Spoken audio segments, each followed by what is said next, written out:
ధనుర్రాశి. ఈ ధనుర్రాశి వారికి జూలై నెల ఎలా ఉంటుంది అంటే అర్ధాష్టమ శని ప్రభావం వలన, గ్రహముల యొక్క మిశ్రమైనటువంటి ఫలితాల వలన ప్రవాహానికి ఎదురీదాలా అన్నట్టుంటుంది. ఆటంకాలు ఉంటాయి, చికాకులు ఉంటాయి, ప్రతి పని కూడా శ్రమతో ముందుకు వెళ్ళేటువంటి పరిస్థితులు ఉన్నాయి. కాస్త ఆర్థికపరమైన సర్దుబాట్లు జరుగుతాయి, సహాయ సహకారాలు ఉంటాయి, సోదరవర్గ అనుకూలత ఉంటుంది. అలాగనే చిన్న చిన్న అవాంతరాలన్నీ కూడా తప్పనిసరిగా తగ్గుతాయి.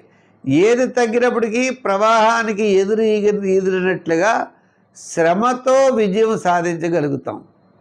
అంత సులభంగా విజయాన్ని సాధించలేం. కాబట్టి ప్లాన్ చక్కగా పెట్టుకోండి.